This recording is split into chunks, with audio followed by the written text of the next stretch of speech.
Fala galera, professor Glauco Dantas, professor de Direito Administrativo do curso de Grau Cultural. Agora a gente está dando início, a um módulozinho de Direito Administrativo para abordar as temáticas que são mais correntes em prova, para ajudar vocês. E hoje a gente vai tratar da temática de princípios administrativos expressos. Princípios administrativos expressos. Tem muita coisa para a gente ver aqui, muita coisa que pode eventualmente ser cobrada em prova. Então vamos focar, porque a gente vai trabalhar com a teoria e alguns exercícios dentro da teoria também. Valeu, galera? Vamos lá. Primeiramente, muita gente,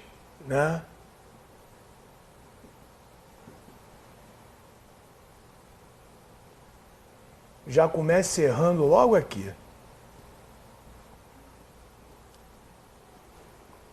Por que você fala de princípios administrativos expressos?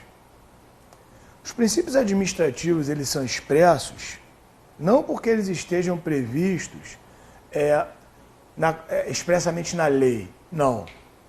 Para um princípio ser considerado expresso, é necessário que ele esteja previsto expressamente na Constituição da República, que é a lei maior do país, é a Bíblia política do Estado, é a mãe das leis. Então, por exemplo, a Lei 9784, ela prevê o princípio da proporcionalidade. A Lei 9784/99, que trata do processo administrativo federal. Então, esse princípio é considerado um princípio expresso? Não, porque ele não está expressamente na Constituição. Para ser expresso, é necessário que ele esteja previsto expressamente na Constituição da República. A gente tem, no artigo 37,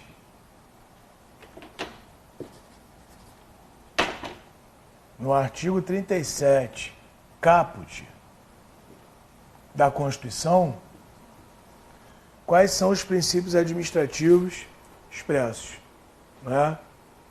Veja, o que acontece aqui que você tem que tomar algum cuidado.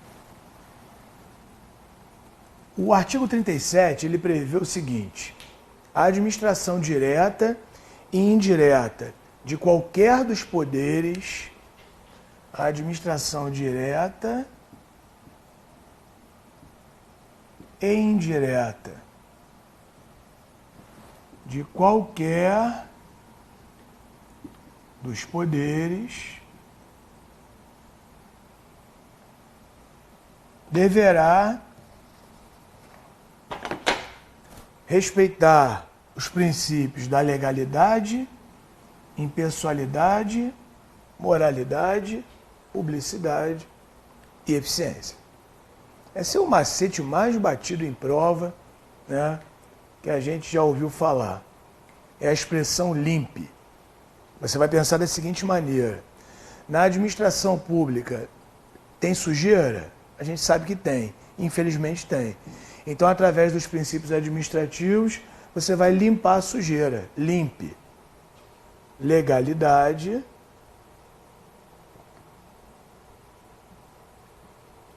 Ficou aqui, ficou sem espaço. Deixa eu só apagar aqui.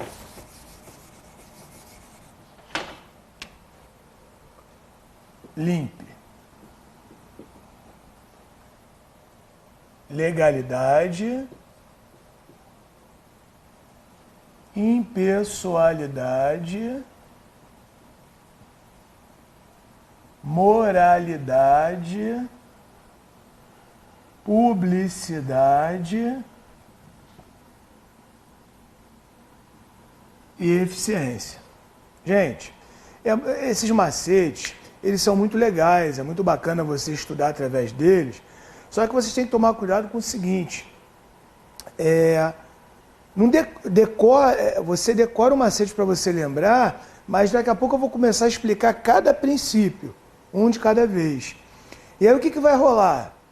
Você vai pegar, vai decorar logicamente, mas se o examinador, por exemplo, mudar a ordem dos fatores, não vai alterar o produto. O que você está querendo dizer com isso, Glauco? Se o cara coloca lá, são princípios administrativos previstos expressamente na Constituição. A impessoalidade, a moralidade, a legalidade, a publicidade e a eficiência. Ele inverteu a ordem. Está certo. Porque eles estão previstos expressamente na Constituição. A gente seguiu essa ordenzinha aqui porque é aquela que está na Constituição e, logicamente, traz esse macete do LIMP. Um outro detalhe muito importante que passa despercebido é quando o artigo 37 fala que qualquer dos poderes estão obrigados a respeitar os princípios administrativos expressos. Por que eu estou falando isso? Você tem o poder executivo, né? Você tem o poder executivo, que é aquele que desempenha tipicamente a função administrativa, e você tem, veja, você tem o poder executivo,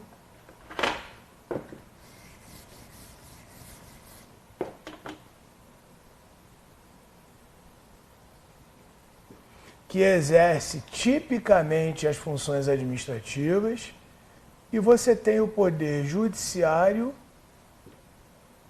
e o legislativo, que desempenham a função administrativa de forma o quê? Atípica, não é? O que é uma função típica? Preste atenção. A Constituição, ela atribui originariamente a um determinado poder uma determinada função, uma determinada atividade estatal. Quando a gente fala isso, a gente está diante da atividade típica daquele poder, a atividade precípua daquele poder, a atividade preponderante daquele poder. Então, tipicamente, pela Constituição, cabe ao Poder Executivo administrar, exercer a função administrativa, cabe ao Poder Legislativo elaborar as leis, inovar na ordem jurídica, criar direito novo, e também cabe ao Poder Legislativo a função típica de fiscalizar, certo? E cabe ao Poder Judiciário a função de julgar, a chamada atividade jurisdicional, que é a aplicação da lei no caso concreto, buscando solucionar um conflito de interesses qualificado por uma pretensão resistida. Ou seja, qual é a função do judiciário? Solucionar um conflito de interesses que surgiu no caso concreto, no dia a dia, pelo fato de alguém dentro da sociedade ter se recusado a cumprir espontaneamente aquilo que está previsto em lei. Logicamente que vai ter uma outra parte que vai estar sendo prejudicada e ela vai buscar o judiciário, o socorro do judiciário, e aí vai surgir a função jurisdicional, né? Que não se esqueçam, é sempre exercida com a característica da definitividade. Tudo aquilo que é julgado no judiciário vai ter uma hora que vai ter que acabar. É a chamada coisa julgada material. Vai haver o trânsito em julgado e aí você não vai poder discutir mais aquela matéria, aquele conflito, porque o conflito não pode se proteger na sociedade. Enfim, a função típica do judiciário é julgar. Só que o judiciário e o legislativo, eles precisam, para sobreviver, de desempenhar a atividade administrativa. Se o judiciário não administrar e se o legislativo não administrar os seus serviços, não é? Eles não vão conseguir julgar e criar lei.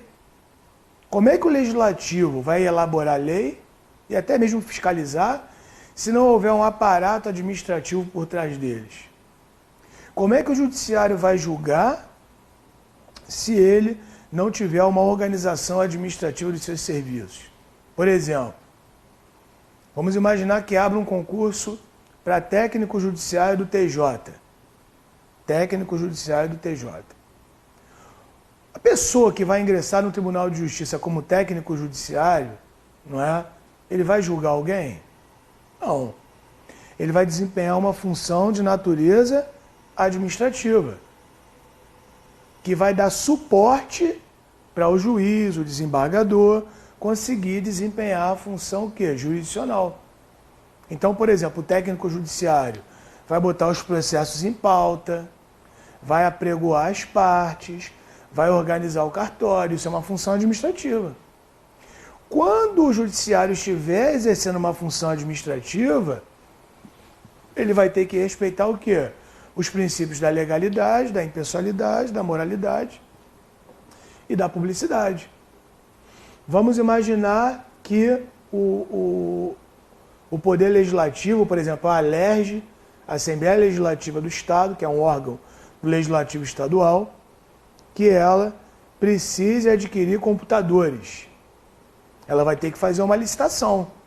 Quando a ALERJ está fazendo uma licitação para selecionar qual a empresa mais qualificada a vender computadores para a ALERJ, ela vai celebrar posteriormente um contrato administrativo, mas antes ela vai ter que selecionar quem está mais o quê? Qualificado a executar esse contrato. Quando a ALERJ está realizando uma licitação, ela tá criando lei?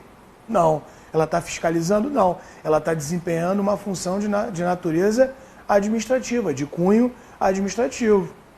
Então ela vai ter que publicar, por exemplo, no Diário Oficial e no quadro de avisos da repartição, não é?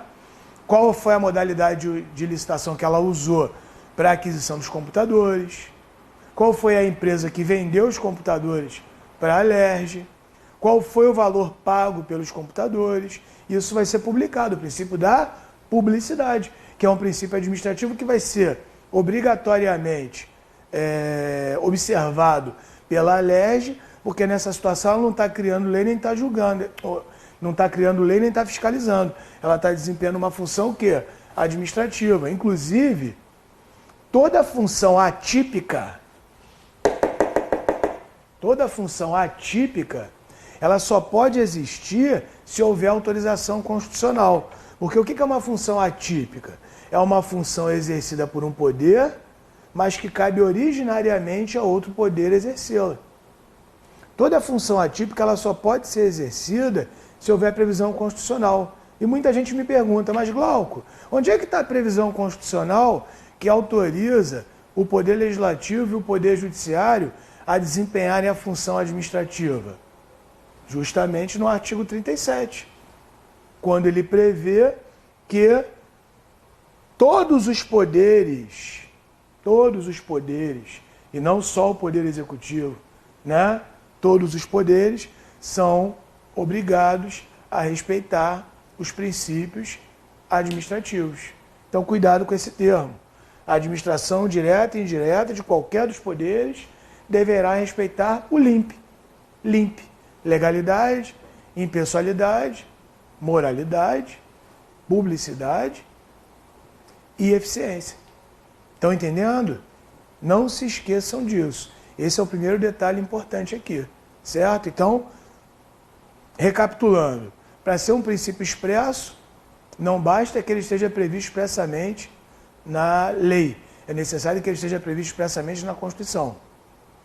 Segundo, existe um macete para você lembrar quais são esses princípios, que é a expressão LIMP. Você vai lembrar de limpar. Legalidade, impessoalidade, moralidade, publicidade e eficiência. Mesmo que o examinador, na hora da prova, inverta a ordem dos fatores, ou seja, não esteja o LIMP na ordem, continuam sendo os princípios administrativos expressos. E quarto, esses princípios, eles são de observância obrigatória não só pelo Poder Executivo, que é aquele que tem a função precípua de administrar, a função típica de administrar, mas também devem ser observados pelos poderes judiciário e legislativo, quando eles estiverem atipicamente desempenhando a função administrativa, ok? Vamos prosseguir? Vamos lá.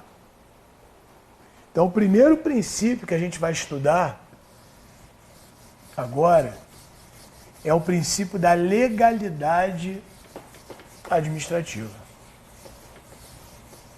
que é um princípio importantíssimo. Princípio da legalidade administrativa. Veja só, gente, o que acontece? Quando a gente fala de legalidade, porque qual é o grande problema quando você vai resolver uma questão que envolve princípios? Os princípios, eles são um conjunto harmônico. Harmônico. Eles estão muito ligados. E isso gera um problema.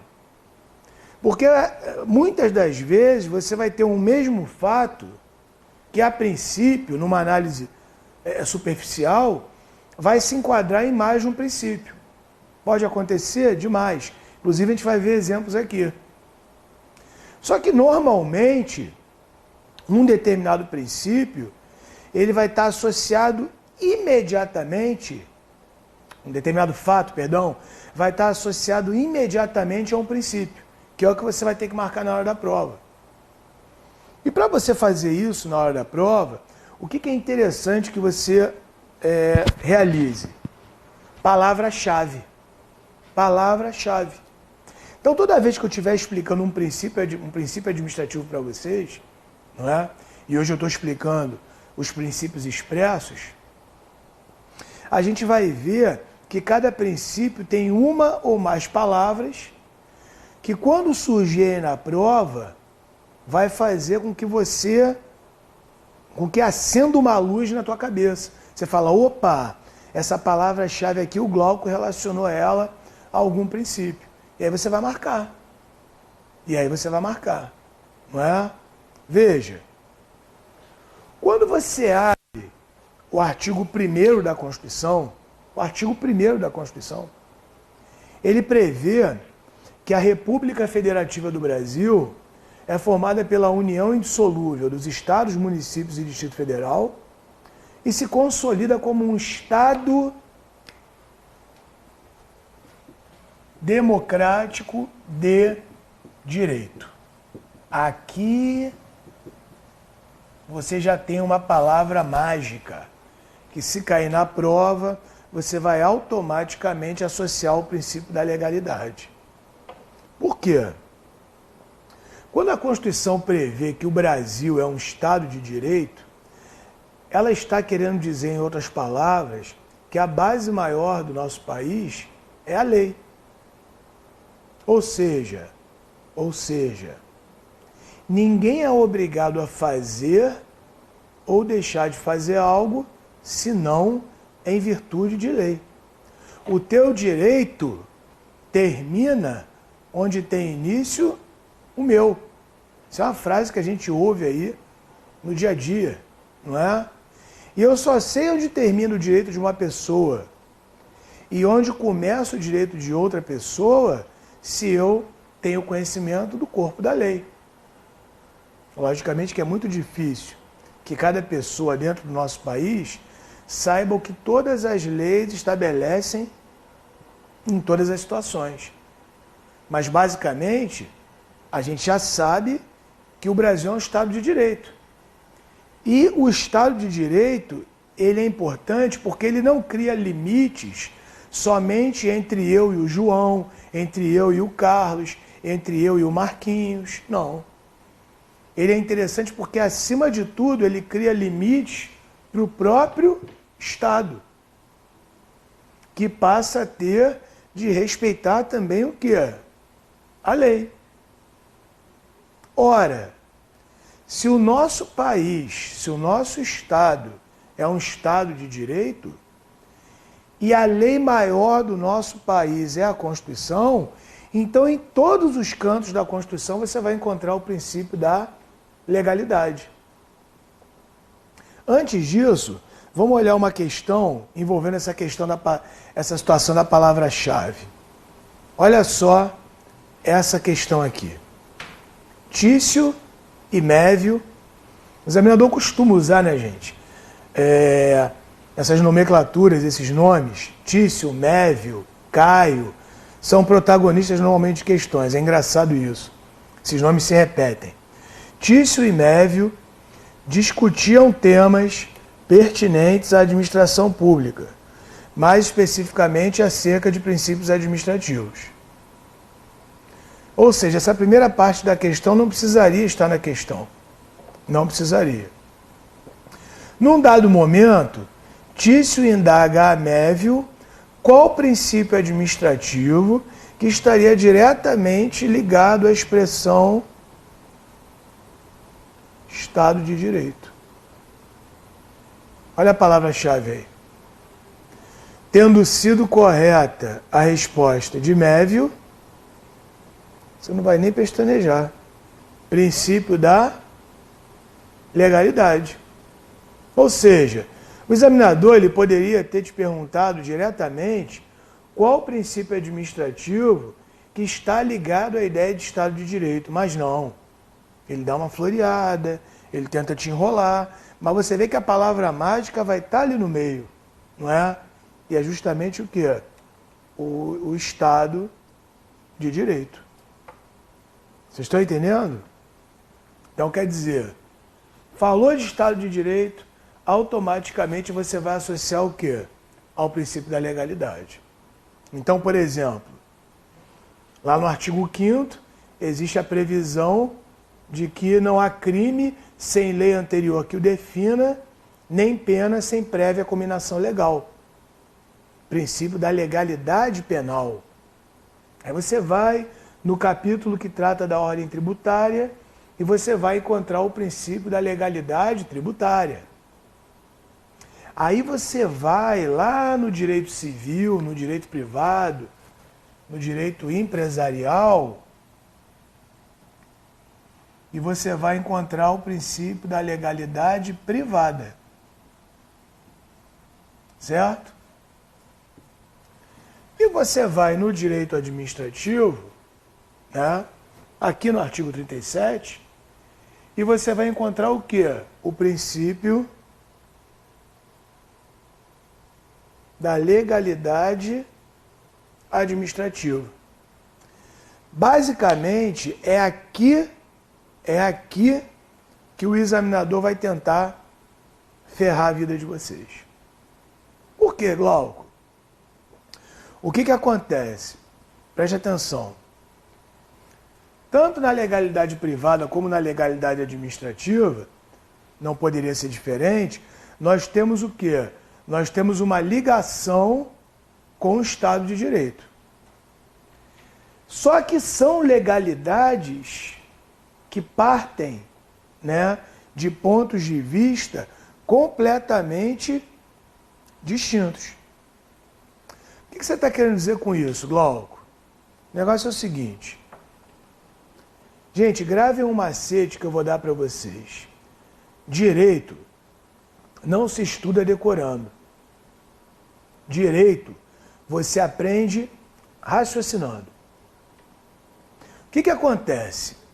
Quando você fala de atividade administrativa, quando você fala de direito administrativo, né, você vai estar diante de alguém que, no caso, é o administrador público, que vai estar gerindo, que vai estar coordenando, que vai estar planejando, em última análise, administrando os interesses da sociedade, os interesses do povo, que vai estar cuidando, em última análise, do bem comum, do interesse público primário, que é o interesse que pertence a quem? À sociedade. Então, o que acontece? O administrador público, quem é o administrador público, Glauco? Depende. Pode ser o presidente da República, pode ser o governador do estado, de algum estado, pode ser o prefeito de algum município. Todos eles são administradores públicos, porque eles são chefes do poder executivo, certo? Esse cara, o administrador público, ele vai estar coordenando, ele vai estar gerindo, ele vai estar planejando, ele vai estar organizando um interesse que não pertence a ele.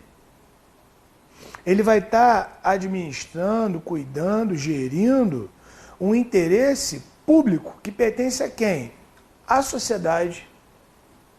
Obviamente, gente, que toda vez que você cuida de um interesse que não é seu, toda vez que você cuida de um interesse que não é seu, é necessário que você tenha o maior cuidado.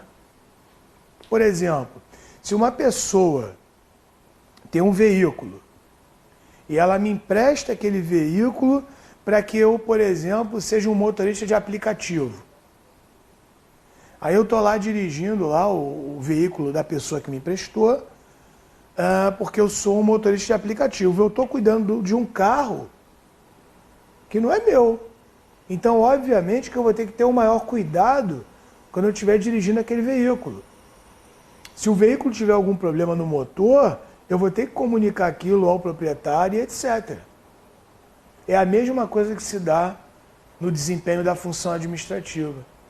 Como o administrador público ele está gerindo, ele está cuidando algo que não pertence a ele, é necessário que ele tenha o maior cuidado. E esse maior cuidado a gente chama de quê? De rigidez. Então a legalidade administrativa ela é chamada de legalidade rígida ou estrita, porque vai haver uma restrição maior. Já já vocês vão entender como que essa restrição maior funciona sob o prisma jurídico, sob o aspecto jurídico. E você tem a legalidade privada. O que é a legalidade privada? É a legalidade que disciplina o quê? As relações entre os particulares. Isso é legalidade privada.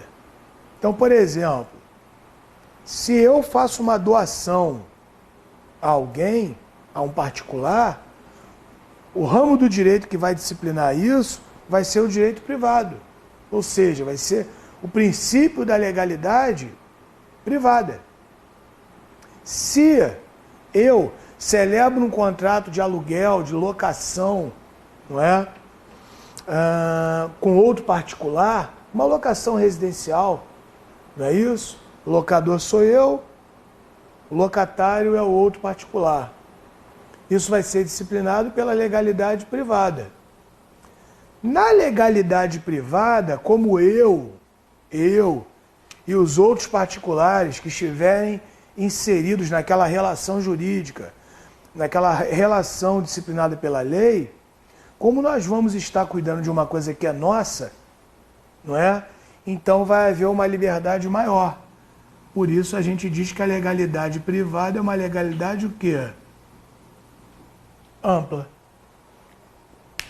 A legalidade administrativa é uma legalidade rígida. E a legalidade privada é uma legalidade ampla. Maneiro, Glauco. Mas o que você quer dizer com isso? Para efeito de prova. Né? Bom, quero dizer o seguinte. Quando você está diante da legalidade administrativa, o administrador público, ele só pode fazer aquilo que a lei autoriza expressamente. Não há, no caso, uma atuação de um agente público que não esteja autorizada expressamente pela lei. A atuação do agente público ela é pautada de ponta a ponta na lei. Lei que eu falo é a lei o quê? Formal. É a lei oriunda de um devido processo legislativo que tramite pelo poder legislativo mesmo. É uma lei, não é isso? Formalmente falando. Então, por exemplo, vamos imaginar que a pessoa seja um guarda municipal. Aí o cara resolve fazer uma blitz.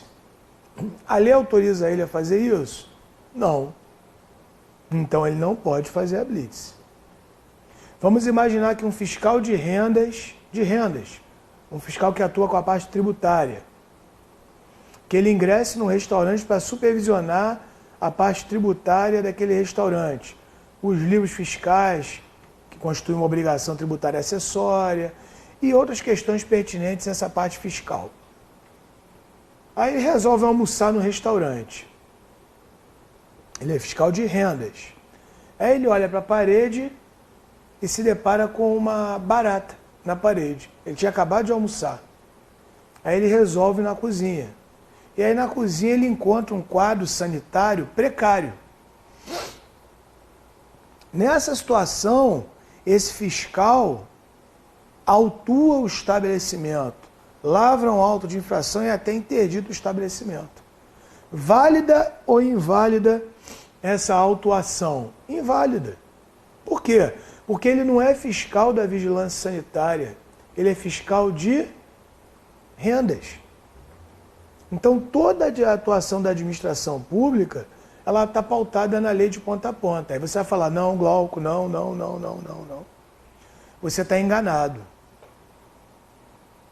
Aí eu te pergunto, por que eu estou enganado? Aí você vai me falar, Glauco, eu já andei estudando direito administrativo e eu aprendi uma classificação de atos administrativos na qual existe um tal de ato discricionário, uma tal de discricionariedade.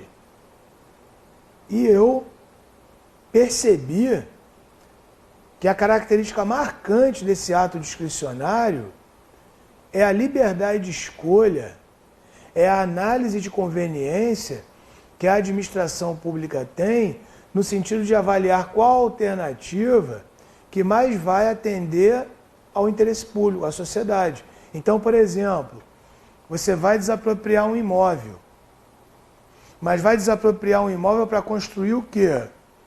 Um hospital público, uma escola pública, um viaduto.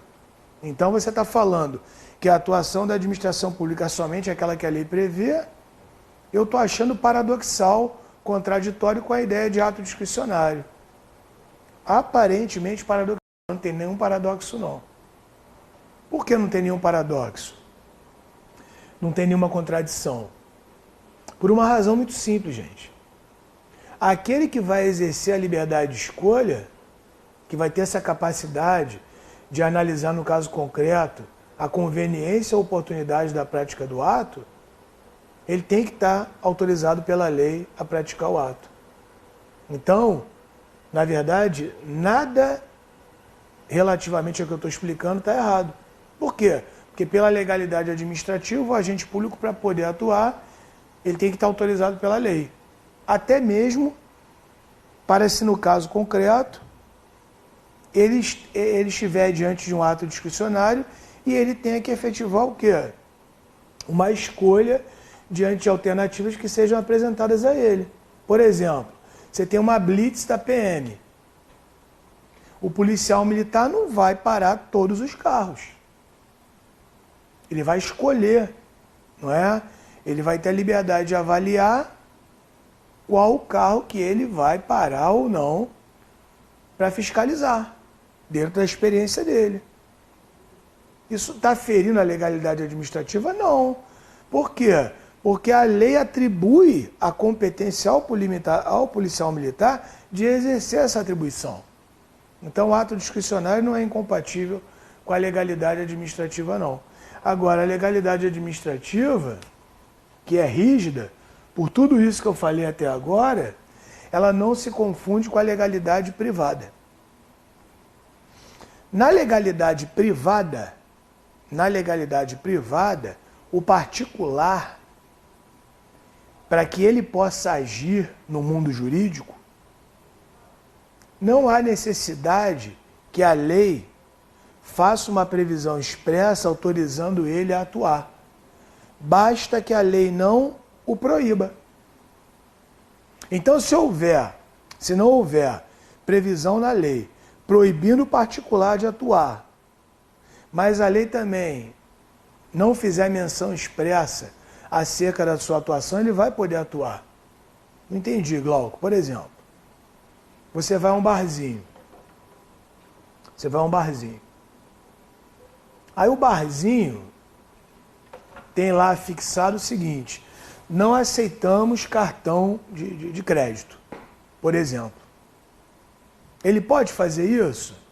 Pode.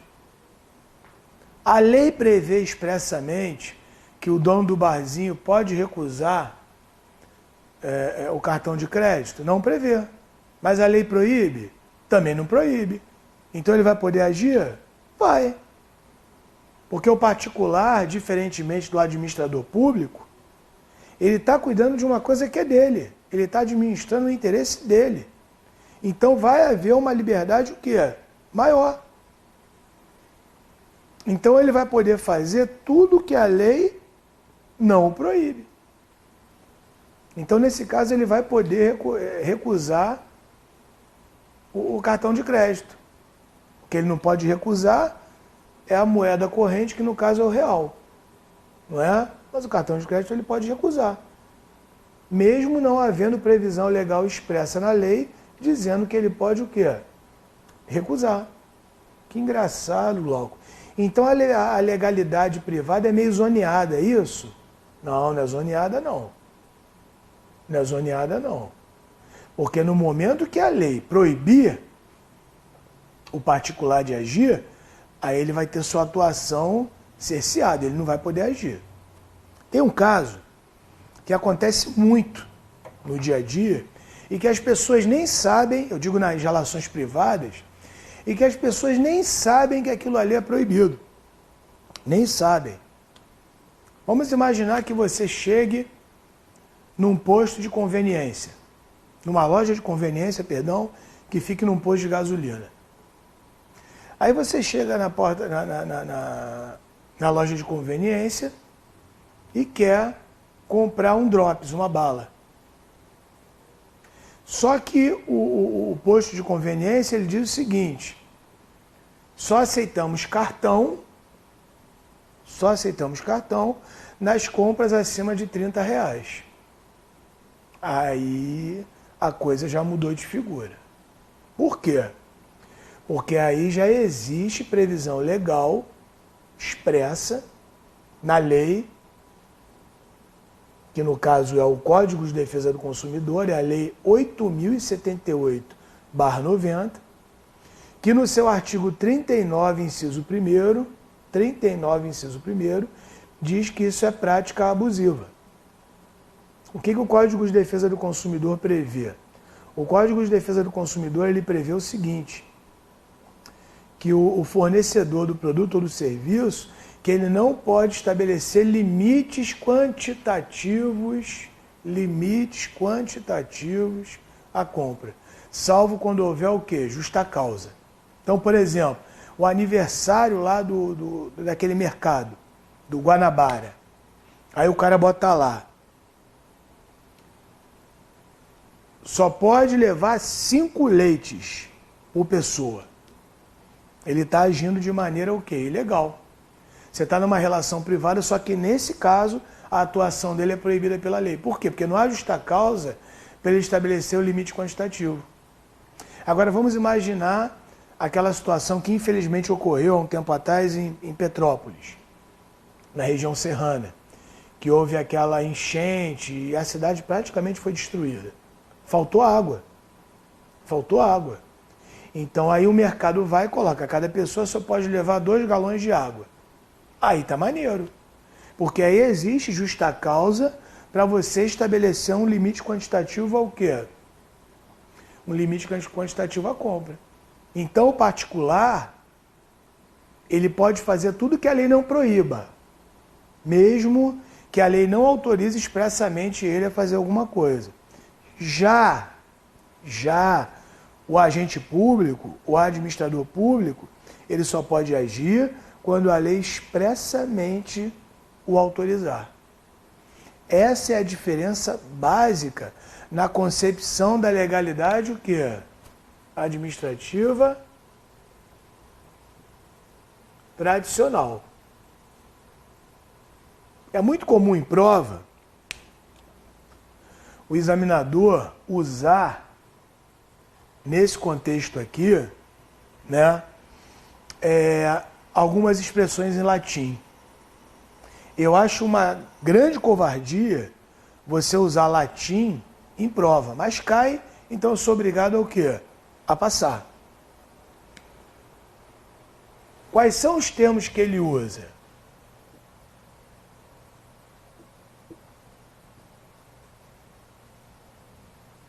Prater legem,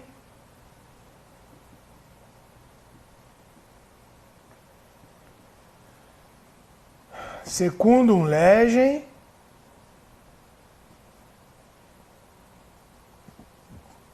contra legem.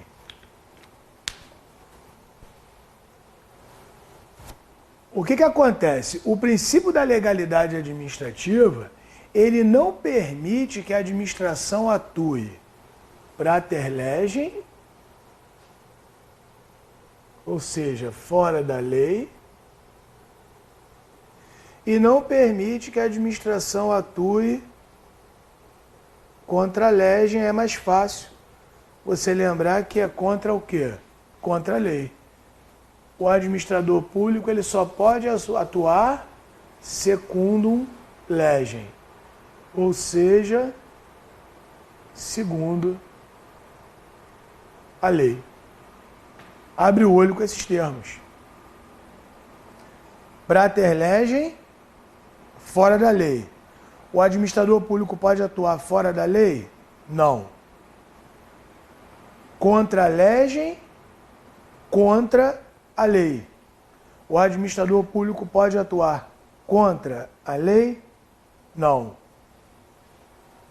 Secundum legem, segundo a lei. O administrador público pode atuar segundo a lei? Não, ele deve atuar segundo a lei. A administração pública, ela não pode, por um mero ato administrativo, estabelecer uma obrigação ou impor uma restrição ao administrado, não é? É necessário que essa atuação esteja respaldada segundo a lei, sempre na lei. Isso é a concepção tradicional. Teve até uma questão aqui que eu separei. Depois a gente volta na segunda.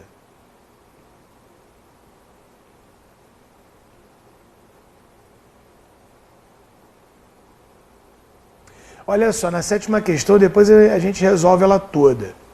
Mas na letra A, olha só o que o cara coloca.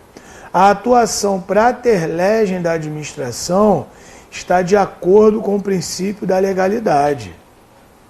Está de acordo? Não.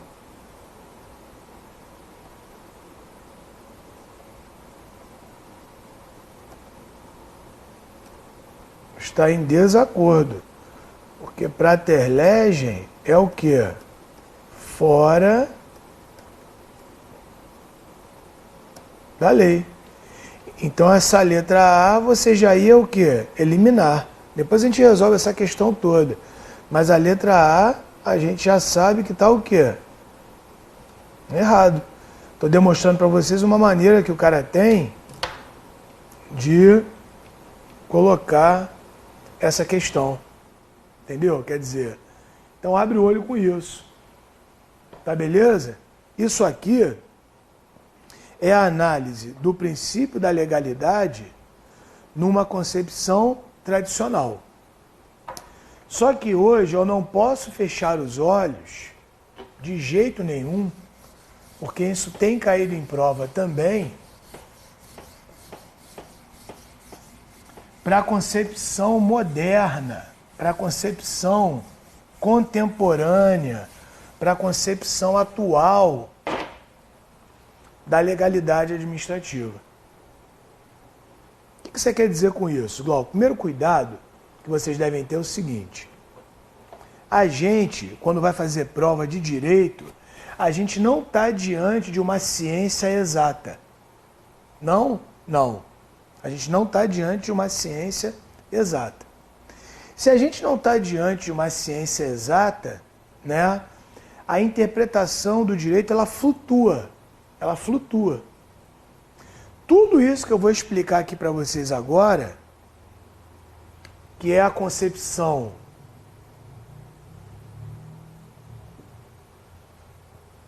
moderna de legalidade administrativa,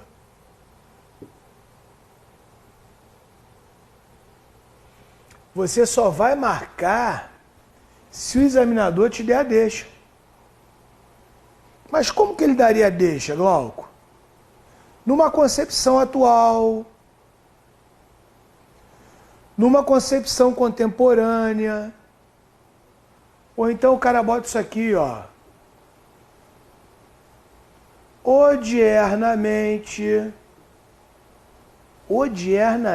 Glauco, odiernamente é hoje em dia. Aí você já sabe que ele está te perguntando a legalidade nessa concepção moderna, nessa concepção tradicional, que tem caído muito, gente.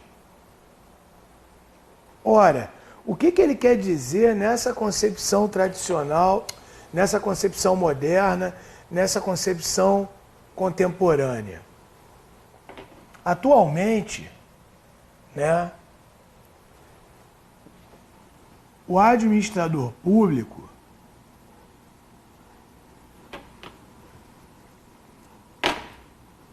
ele tem a sua atuação baseada não somente na letra da lei. Ele tem a sua concepção, o seu parâmetro de atuação baseado não somente na letra da lei, mas também naquilo que a doutrina chama de espírito da lei. E basicamente o espírito da lei são os princípios, são os valores, né, que existem na sociedade, que já estão incorporados à própria ideia de sociedade. Entenderam?